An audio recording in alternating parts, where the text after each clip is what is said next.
And we are back, folks, in Jerusalem. This is the Jerusalem Minute on JNS TV. My name is Josh Hasten, correspondent for JNS, along with Alex Traiman, the CEO of JNS.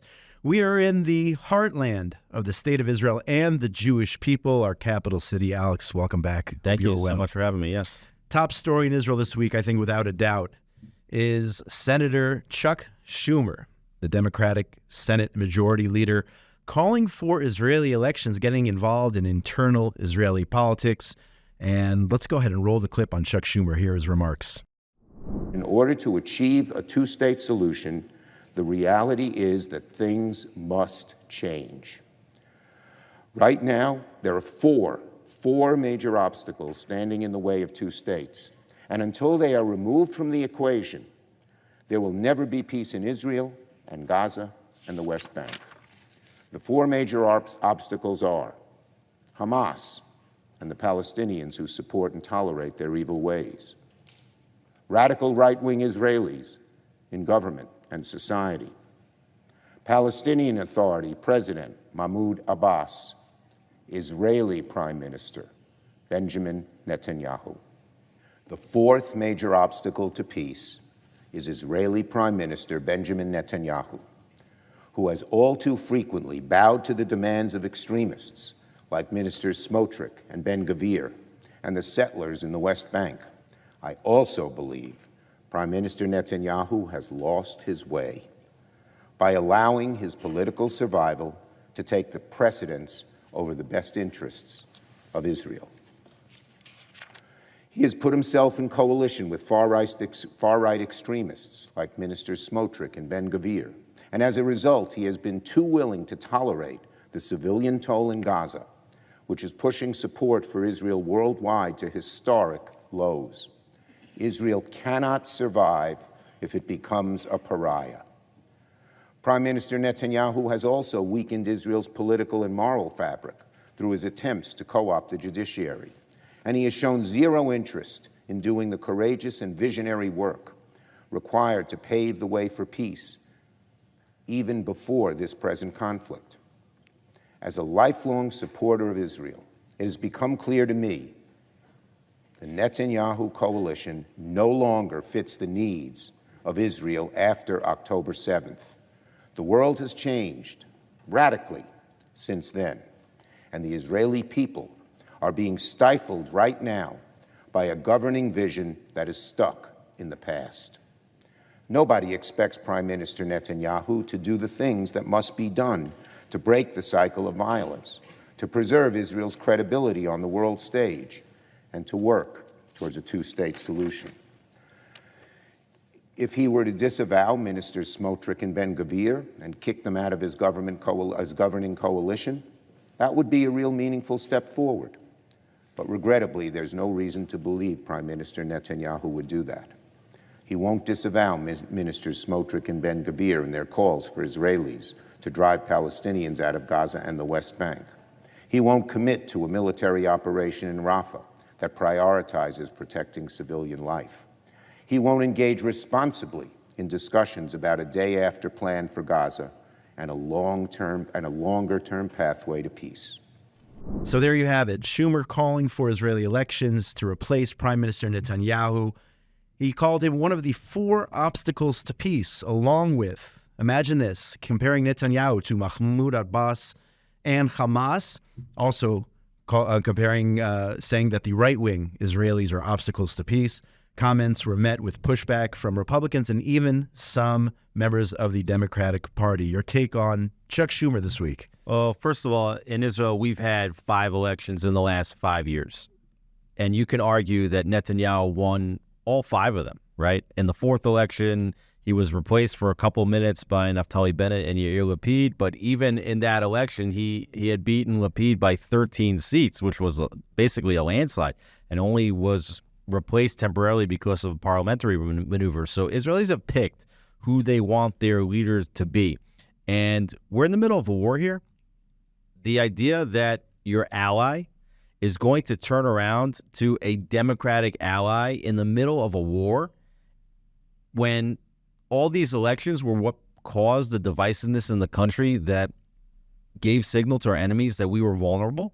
that they would then again call for an election and to happen now in the middle of the war. I think it's unconscionable, and it received very, very strong pushback around the board. Not just Republicans, not just some Democrats that are pro-Israel, but also even Netanyahu's own opponents, including Benny Gantz, who's in the war cabinet, and Naftali Bennett, who replaced Netanyahu briefly just over a year ago. They all came out and they said you cannot interfere in the democratic electoral politics of an ally. So number one, he said that he claims that many Israelis have lost confidence in the vision and the direction of their government. That's number one. And even going a step further, he said that the United States will have no choice but to play a more active role in shaping Israeli policy. I mean, if this is not the epitome of chutzpah, then I don't know what is. Well, this is the scary part here, because it's not just calls for Netanyahu to be replaced. And we have seen a steady stream of attacks on Netanyahu over the past several weeks. We've talked about it in this program. You have a lot of anonymous reports of Biden calling Netanyahu an a-hole or a bad effing guy. You had Hillary Clinton saying that Netanyahu is not trustworthy. Here they're getting right to the point, and this is clear that Schumer is an extension of the Biden administration, saying that that you need to have elections. But the forbearing comment that you just alluded to is that if the United States doesn't get what they want here, if they don't see Netanyahu replaced, if they don't see settler violence, as they call it, reined in, and maybe we'll talk about that later, that they may very well condition future aid to Israel, future support for the Jewish state, on the basis of moves that Israel makes. So they're making it very clear that they're the big brother in the relationship. Israel needs to do what America says, and it's really going to be up to Netanyahu to push back. So let me get this straight. They're not calling for the removal of the leader of Iran. They're not calling for the removal of the leader of North Korea, China. You take your pick. All countries in the world that have much worse human rights records than the state of Israel. You're talking about a democratically elected prime minister of the state of Israel. We've had numerous elections. Netanyahu's come out on top, and yet still you have another country, even though they're our best friends and the American people overwhelmingly support the state of Israel, you have a government here that is trying to get involved in internal politics. You don't have the U.S. government saying we demand the immediate surrender of Yahya Sinwar and the rest of the Hamas leadership. They're not saying that. They're not saying that Mahmoud Abbas, who is in year 19 of his 4-year term, that he would resign. Okay, or that there would be an election. And why aren't they calling for an election in the Palestinian Authority? Because they know that if there was an election, that Hamas would win that election. The only reason why they're calling for an election is because they're misreading the Israeli electoral map, and they think that somehow or another that if there would be an election, that they would get somebody to the left of Netanyahu to be the prime minister, which is, it's really absurd, because this is a right-wing country that's moving further right after October 7th. So they really don't understand what's going on politically in Israel. And the other thing is that if they think that they're weakening Netanyahu, even their enemies are saying, are warning the Americans to stop it. And they say that they are in fact strengthening Netanyahu. You had Amit Segal wrote a piece in the Wall Street Journal, said that. You had Gil Troy. You had Chaviv Retek Gor.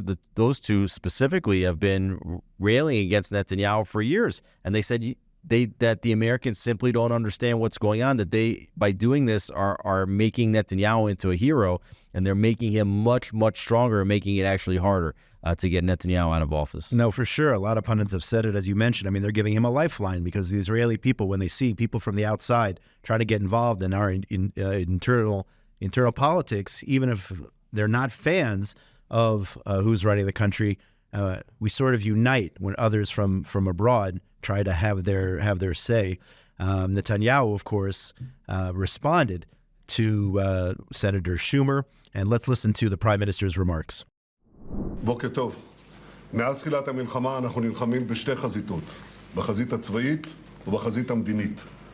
בחזית המדינית הצלחנו עד היום לאפשר לכוחותינו להילחם באופן חסר תקדים במשך 5 חודשים מלאים. אבל אין זה סוד שהלחצים הבינלאומיים נגדנו מתגברים. בקהילה הבינלאומית יש מי שמנסים לעצור את המלחמה עכשיו, לפני השגת כל יעדיה. הם עושים זאת על ידי הטחת האשמות שווא נגד צה"ל, נגד ממשלת ישראל ונגד ראש ממשלת ישראל. הם עושים זאת על ידי מאמץ להביא לבחירות עכשיו בעיצומה של המלחמה. ואת זה הם עושים, כי הם יודעים שבחירות עכשיו יעצרו את המלחמה וישתקו את המדינה לפחות ל6 חודשים. אז שיהיה ברור, אם נפסיק את המלחמה עכשיו, לפני השגת כל יעדיה, המשמעות היא שישראל הפסידה במלחמה. ואת זה לא נאפשר. לכן אסור לנו להיכנע ללחצים הללו, ולא ניכנע להם. להפך, האמת הפשוטה הזאת רק מחזקת את הנחישות שלנו להדוף את הלחצים ולהמשיך להילחם עד הסוף, עד הניצחון המוחלט. שום לחץ בינלאומי לא יעצור אותנו לממש את כל מטרות המלחמה. חיסול החמאס, שחרור כל חטופינו, ולהבטיח שעזה לא תהווה עוד איום נגד ישראל. כדי לעשות זאת, נפעל גם ברפיח. זאת הדרך היחידה לחסל את שארית גדודי המרצחים של החמאס, וזאת הדרך היחידה להפעיל את הלחץ הצבאי הדרוש לשחרור כל חטופינו. לשם כך, אישרנו את התוכנית המבצעית לפעולה ברפיח, לרבות קידום הצעדים לפינוי האוכלוסייה האזרחית מאזורי הקרבות. So again, Prime Minister Netanyahu vowing to continue the fight against Hamas, including an operation in Rafah. We've been talking about it for several weeks now. I know yesterday there was an important meeting with the heads of the War Committee and the Security Cabinet talking about the future of the war. Netanyahu also saying that it is no secret international pressure is increasing against the state of Israel. However, he said that his positions, and people need to know this, his positions aren't his personal positions. They represent the will of the state of the people of the state of Israel who want to continue the war until the 3 goals are met. Hamas is removed from Gaza, the hostages are returned, and Gaza no longer poses a threat, and he remains committed at this point to those 3 goals. You know, it was really interesting. I was reading a report in the Times of Israel by their founding editor, David Horowitz, and he makes no bones about his hatred of Netanyahu in every single piece that he writes. And then he goes on to talk about the policies of the IDF and how clever are the policies of the IDF during the war and how they're all working. Those are Netanyahu's policies, right? So there's no disagreements, major disagreements between how the defense establishment wants to handle the war, how Netanyahu wants to handle the war, how the people of Israel think the war should be handled, and how Netanyahu is handling the war. And by all accounts, I mean, it's very sad when we hear about soldiers being lost in the war, and we just heard about another soldier who was kidnapped on October 7th, who was just declared dead. That was Daniel Peretz, whose father, Doron, is the head of the World Zionist Organization. You know, very, very sad. But most Israelis feel like the war is being handled in a very efficient and appropriate way. And that's a credit to the prime minister. He has actually united the country around this war effort. Again, after the war, you know, there'll be talk. There'll be obviously commissions and whatnot, but we are still at war. People need to remember this. And Netanyahu made this point yesterday, turning his attention to the international community. He said, is your memory so short? Did you forget so quickly October 7th, the most terrible massacre committed against the Jews since the Holocaust? Because it seems that people are turning away from Israel and are supporting Hamas, favoring Hamas. You know, it's absolutely absurd, abhorrent that we're in this reality right now where we're being picked on by our best friends and by a lot of people in the international community who have had enough war when our goals have not yet been realized. And Israel's committed to fulfilling those goals. And I think it's important also to look at the points of the criticism, because there are several major points that come up over and over again. It's a theme. On the one, the United States, the international community is criticizing Israel over what they call civilian casualties. So we talked about civilian casualties, but it's very important to know, again, and John Spencer actually talked about this in a great interview with Carolyn Glick this week, that Israel has done more than any military in the history of modern warfare to reduce civilian casualties. And this comes in an environment where Hamas hides itself, its weapons, and its tunnel shafts among civilian infrastructure. So, you know, and as Prime Minister Netanyahu said last week, he said on television, he said, for us, every civilian killed is a tragedy. And for Hamas, every civilian killed is a strategy. Okay, so they're trying to they're trying to get Israel to kill as many civilians as possible. Meanwhile, Israel's done less than and more than any other country in the history of modern warfare to reduce civilian casualties. The second is humanitarian aid. Okay, they say that more humanitarian aid has to get into Gaza, that Israel's not doing anything to bring in humanitarian aid. Israel's going to extraordinary lengths to bring humanitarian aid in constantly. And the problem is what happens to the aid when it gets inside Gaza. The third is that they don't want Israel to go into Rafah. Okay, that's their quote-unquote red line, which it seems as though Netanyahu says the IDF is going to blow through that red line. They're going to attack Rafah. Why don't they want Israel to attack Rafah? Because if they don't, they say it's to reduce civilian casualties. But what the prime minister is saying is if you don't go into Rafah, then you don't get the remaining 6 Hamas battalions. And that means that the war is not over, that you have not finished Hamas off, which means that every single one of the soldiers that has died fighting will have died in vain because the war will not be finished. And the fourth is the creation of a Palestinian state. They think that the right answer to October 7th would be to reward the Palestinians and separate the whole concept of peace from statehood, and to give them the reward, and to give terrorists all over the world the message that if you attack your enemy with terrorism, that you will be rewarded with your diplomatic war aims. Israel withdraws from Gaza 2005. What do we get in return? October 7th, Israel signs the Oslo Accords, turns large areas over to the Palestinian Authority. What do we get then? The Second Intifada. Every time Israel turns over pieces of land to our enemies or those who are claiming they want peace, and when they're secretly still paying terrorists to go out and murder Israelis, we get more and more terror, more and more Jewish blood being spilled. So I think that Netanyahu he's been very gracious until now, accepting smack in the face after smack in the face. It's clear that the attacks have become intolerable. It's gotten to the point where it can no longer be ignored. There's no other cheek to turn at this point, so to speak. And Netanyahu has spoken up. He's speaking back, and I think that the Biden administration is actually awaking a sleeping lion. And I think that you're going to start to see now Netanyahu at a different level, at a much more combative level. And I would believe that you might start seeing Netanyahu dropping more what we'd call truth bombs on the U.S. administration. For example, that it was American foreign policy over the last several years, including the funding of Iran.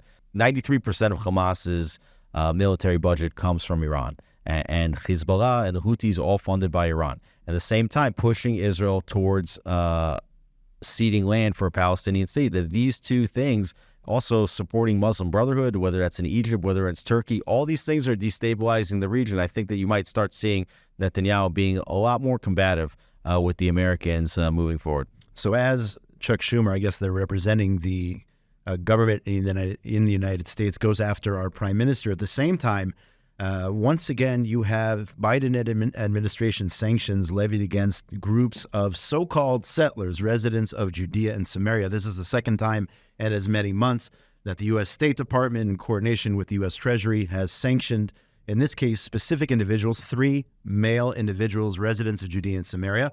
In addition, 2 out of the 3, the government has sanctioned their properties, claiming that they are bases of terrorism, so to speak, against local Arabs who live in Judea and Samaria. So going after Netanyahu and now going after individuals. And what we've said before is that there's no end to how far this can go. And basically what we're talking about here is anyone who opposes, whether you're a civilian, whether you live in Judea and Samaria, perhaps a soldier or a government leader, anyone is susceptible to being sanctioned by the U.S. government if you don't support these policies, including a so-called two-state solution. And at the same time, what happens is that the Israeli banks are afraid, so they go along with what the U.S. does in terms of sanction, and they freeze the accounts of these individuals. A lot of these people have never even been arrested here in Israel. Another example of the United States getting involved in internal Israeli issues, in this case police issues or potential police issues, but the U.S. getting involved. And we had here, I spoke this week to Mark Zell, actually, who's a prominent international attorney, who said that this was a very significant step by the Biden administration in the negative light.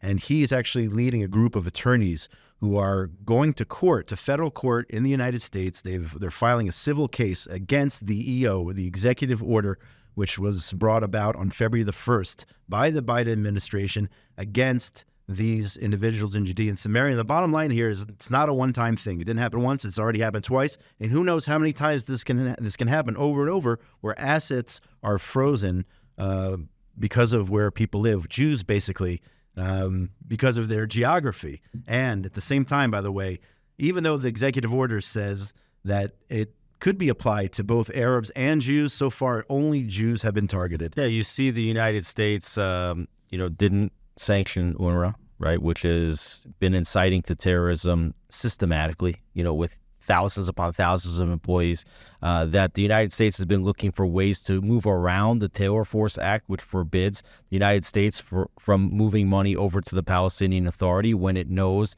that the Palestinian Authority has on its books a very large program to financially motivate individuals to commit acts of terror. And pay for slay. Yeah. And so here they're just cherry-picking little individuals that, as you mentioned, have not been convicted of crime. So there's no due process here. You have anti-Israel NGOs in this country and here in Israel that are compiling lists of individuals. They are colluding with the U.S. government, and then the U.S. government is applying these sanctions. And this is a slippery slope. And I spoke to Ron Dermer a couple of weeks ago in the defense ministry. He's a member of the War Cabinet. He was Israel's former ambassador to the United States. He's the Minister of Strategic Affairs, and he's in charge of the diplomatic relationship between Israel and the United States even today. And he said that they have a big problem over this with the United States. The question is, how big is the problem? They're waiting for a clarification. This is a complete violation of due process in this country. It's ironic because they're basically saying that the Israeli judicial system has no teeth to it. And yet, when Netanyahu wanted to change the judicial system in the summer, they got involved and they said, no, leave the judicial system exactly the way it is. And the question is, what can Israel do to stop this? And I don't think that the Israeli government has figured it out yet. So they better get on the ball, because as you're beginning to see, this is a pattern.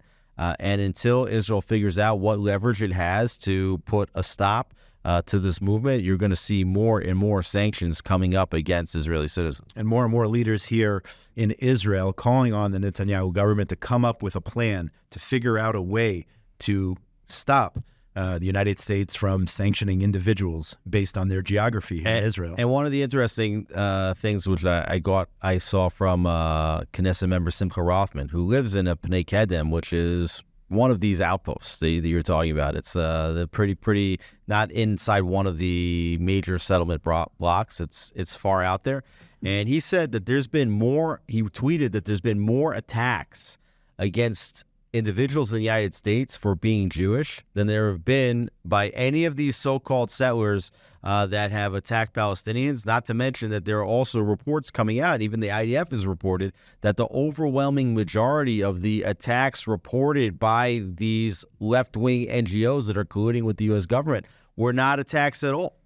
And in many cases, the so-called attacks occurred after individuals were being attacked by Palestinians, so acts of terror in the response. So now all of a sudden, the response is an act of settler violence and that's the whole story, which is the Palestinian strategy, which is it all started when he hit me back. Yeah, no, absolutely. A Knesset subcommittee met this past week, and the police were there, and they acknowledged publicly that it was 50% or if not more cases of so-called acts of settler violence actually were made up, completely fabricated by these anarchists and extremists who come to the state of Israel and arrive at these communities. I know this for a fact every single week, especially on Shabbat, when people are trying to enjoy the quiet of the Sabbath and instigate. And then, of course, they're ready with their video cameras when the Jews defend themselves. So we see this time and time again, or, as I just mentioned, or completely fabricated stories. And now the entire international community thinks that there's some kind of this moral equivalency between Palestinian terrorists, which are in the thousands and thousands, so many attacks, so many Jews losing their lives, versus a handful of individuals where you have the majority of the cases being completely fabricated. And it really affects Israel in a horrible way. And I wonder what it is also that Israel can do to sanction these organizations that are causing tremendous diplomatic damage to the state of Israel. No doubt something must be done. Alex, I don't know. Have you ever seen that deck of cards with the terrorists' pictures on them? Have you ever seen one of those? Yeah, there's a small print of cards that have Hamas leaders on the face of the cards. Right. So I don't know what this guy was, and I'm talking about Hamas's number 3, which Israel was able to liquidate. I don't know if he's the king of spades, but he's one of the top Hamas leaders. His name is Marwan Issa. He was killed in an Israeli airstrike targeting Hamas leaders in Gaza on March the 9th. Khan News reported on Sunday, citing Arab sources. They went back and forth. Was he killed? Was he not killed? It looks like Israel did achieve what it set out to do in targeting Hamas's number 3. Of course, that means we have, I guess, the ace of spades left, and I don't know if you call it the joker or one of the other aces, but you do have number 1 and number 2 who still remain calling the shots there for Hamas. But this was a significant strike by the government of the state of Israel, taking out a top Hamas leader. Yeah, Israel has said that the top leadership of Hamas are dead men walking. Both inside Gaza and those that are abroad. Remember that much of the senior leadership of Hamas is currently in Qatar. That includes Khalid Mashal and Ismail Haniyeh. But the top 3 inside the Gaza Strip are Yahya Sinwar, Mohammed Daif, and here Issa. And it looks like they've taken Issa out.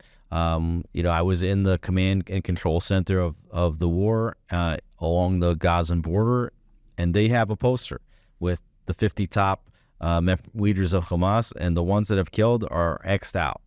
So they know exactly who they're going after, and Issa here looks like he has met his maker, and Israel's not going to stop until they get to the rest. One by one, folks, Israel's coming for Hamas, and we're going to get every and I've last heard, I've heard from various sources that Yahya Sinwar is afraid of losing his life, and that's why he's been on the run. You don't see him out and about fighting in the front lines. Definitely hiding in the tunnels. These Hamas leaders are running around what is left of the Gaza Strip like rats underground in this sewer tunnel system that they built. And Israel's coming for them. I remain confident that we will get them.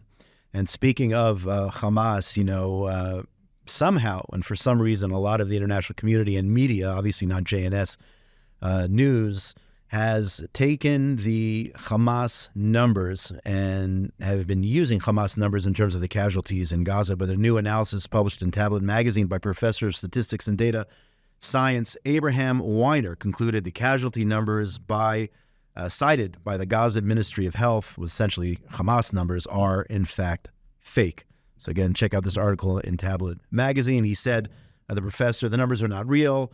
That much is obvious to anyone who understands how naturally occurring numbers work. Casualties are not overwhelmingly women and children, and the majority may be Hamas fighters. And unfortunately, even the U.S. administration, I think President Biden, if I'm not mistaken, in his State of the Union, or at least the same week, said the majority of casualties in Gaza are women and children. False, according to this report. Well, Biden said that 30,000 were killed in the State of the Union address. That's when our friend Sid Rosenberg, the host of the morning show in New York City on WABC 770, shouted, "Says who?"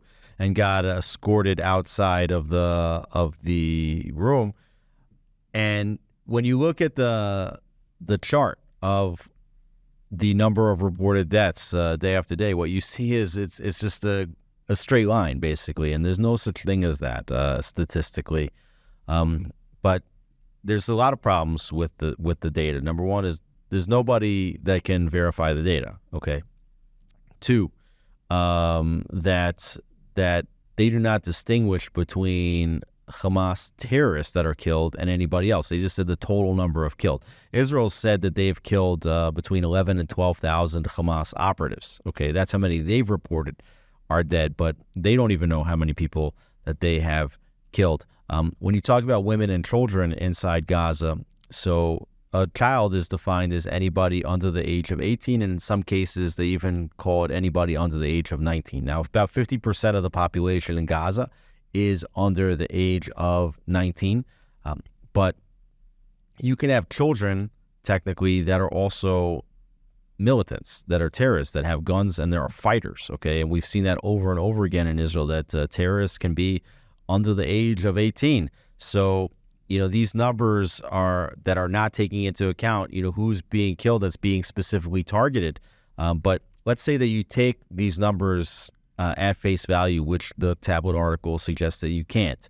Let's say that 30,000 were killed. If Israel's saying that 11,000 were killed because they were fighting, were specifically targeted, that would mean a civilian to combatant ratio of less than 2 to 1. And since the war started, that ratio has shifted lower to be closer to 1 to 1, which is a tremendous, tremendous military achievement when they're fighting against a terrorist organization that operates among civilians.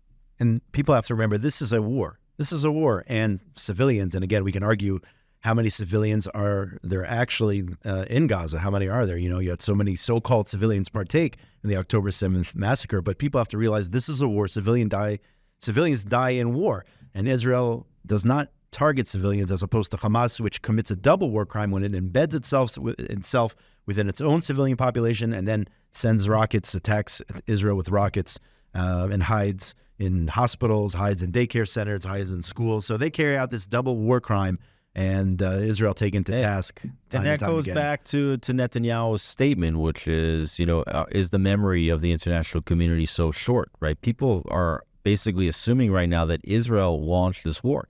Israel did not launch this war. There was a declaration of war on October 7th. Over 3,000 people stormed across the Israeli border and started murdering as many people as they possibly could, killing over 1,200, injuring thousands of others, kidnapping over 250 people, bringing them back into the Gaza Strip.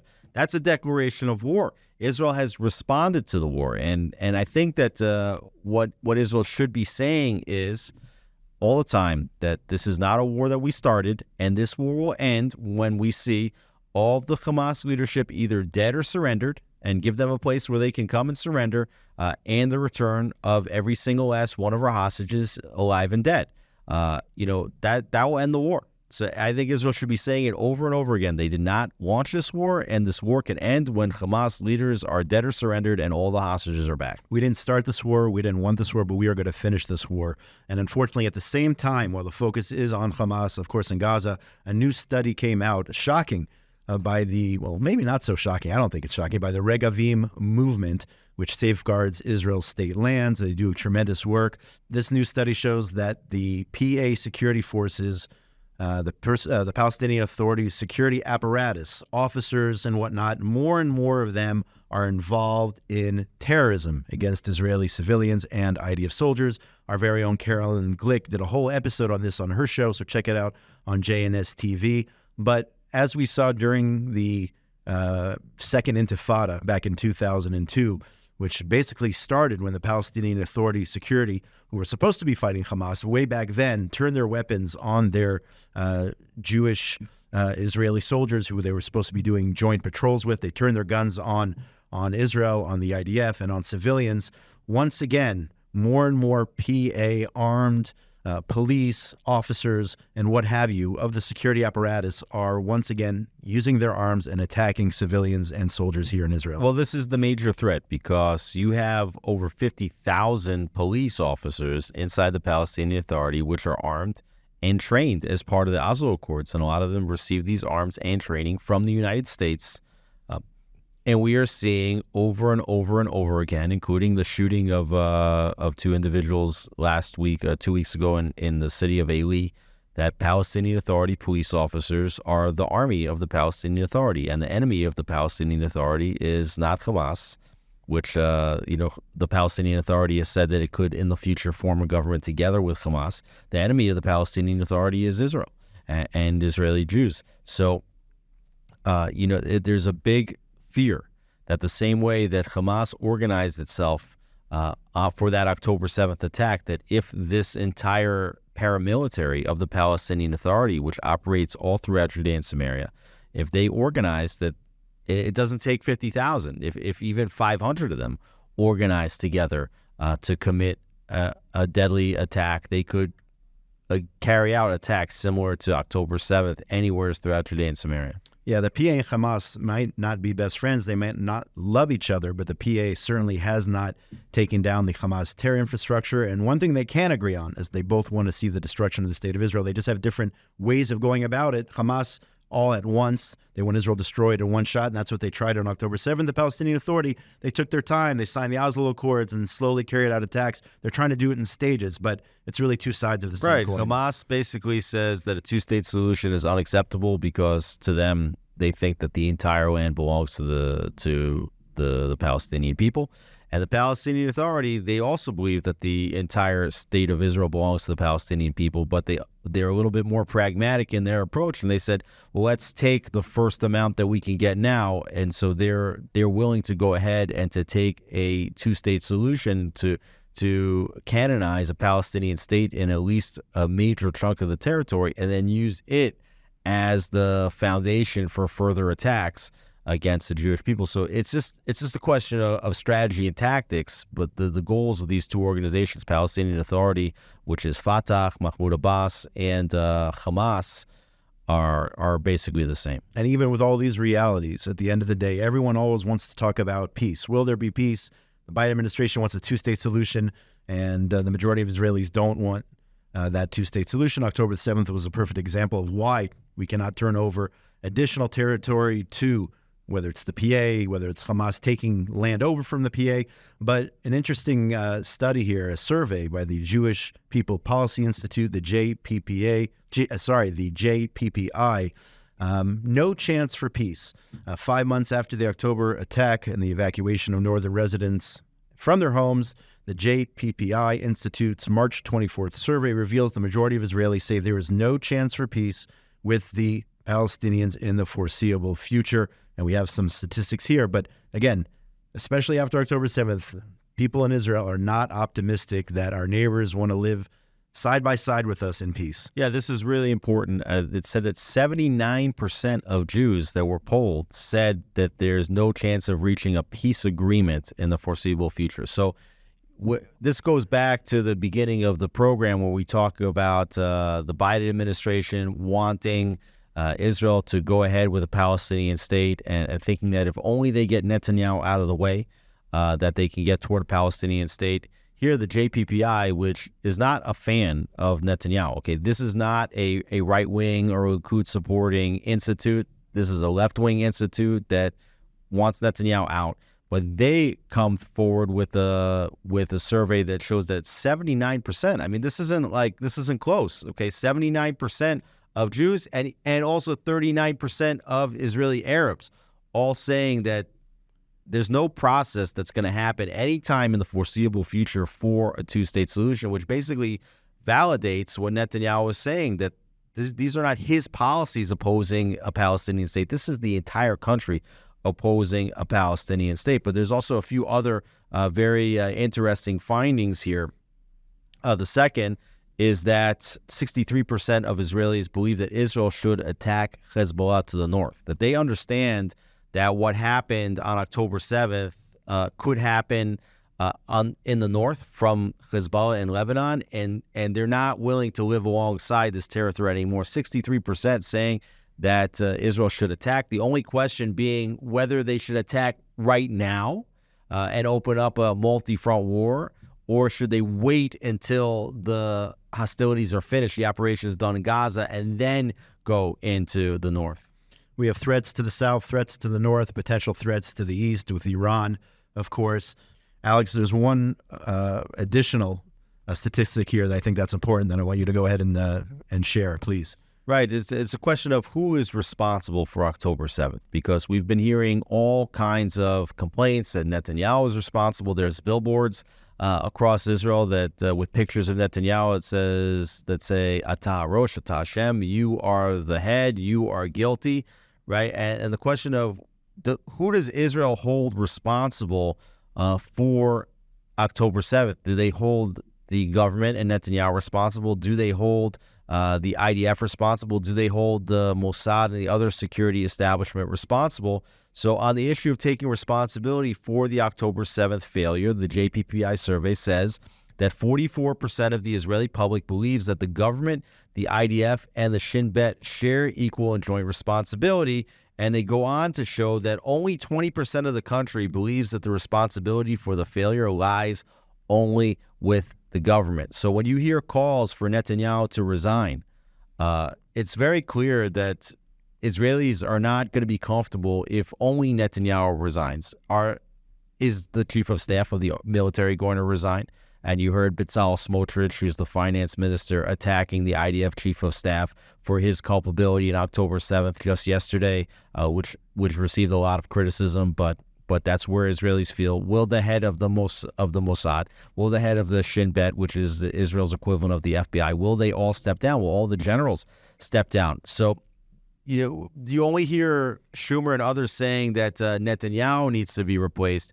Israelis are saying that the responsibility for October 7th is across the board. Again, I understand that these surveys come out, and they come out, often in terms of trying to gauge people's opinions on how the war is going and what should happen once the war is over. And I personally am of the opinion that we should try to push these issues aside right now, finish the war, defeat Hamas, get back the hostages, make sure Gaza is not a threat anymore.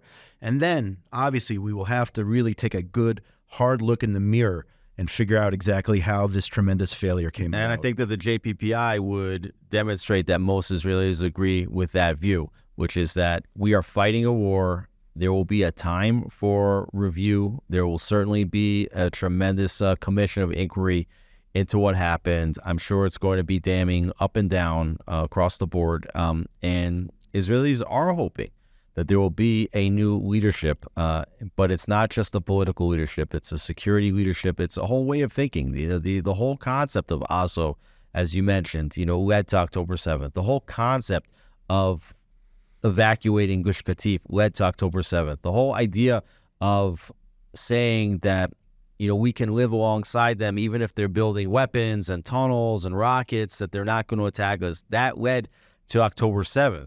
So there was a lot of misconception, and it's systemic. It's systemic misconception, and Israelis are going to have to come to terms with that, but not in the middle of the war.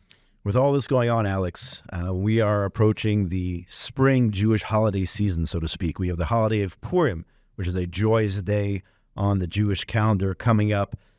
For most of the world, it's going to be Saturday night, Sunday. In Jerusalem, it's special. It's going to be Sunday night, Monday.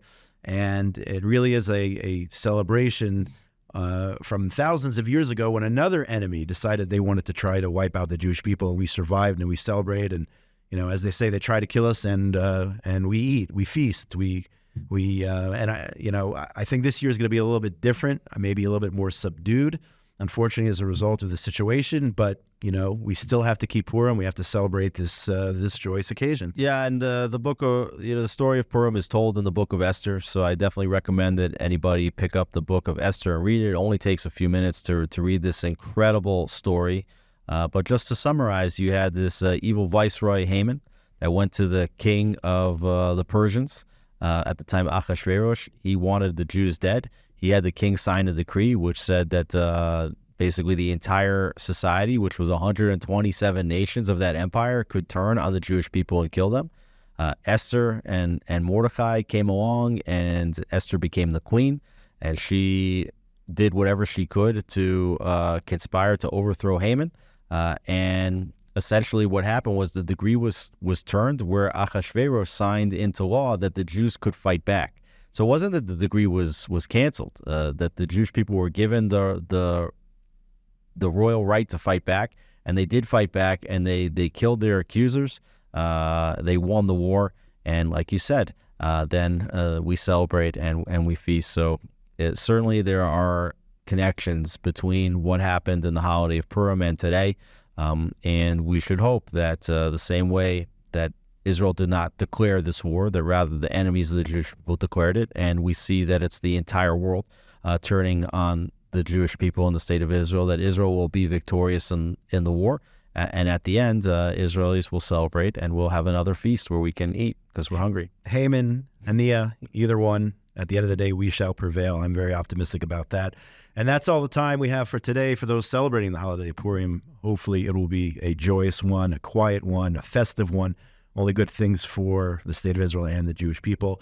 This is Jerusalem Minute here on JNS TV. Josh Hasten along with Alex Traiman, CEO of JNS. Big shout out to Ryan Lifshitz, who's behind the scenes here. Without Ryan, none of this happens, folks. So big shout out to Ryan. Have a wonderful week, everyone, and happy Purim, and continue to pray for the welfare of the state of Israel and our brave IDF soldiers who are on the front lines. Only good things. Check out all the great content on jns.org that we have to offer Israel, the Middle East. It's all there, folks. Check it out. Have a great week, everybody.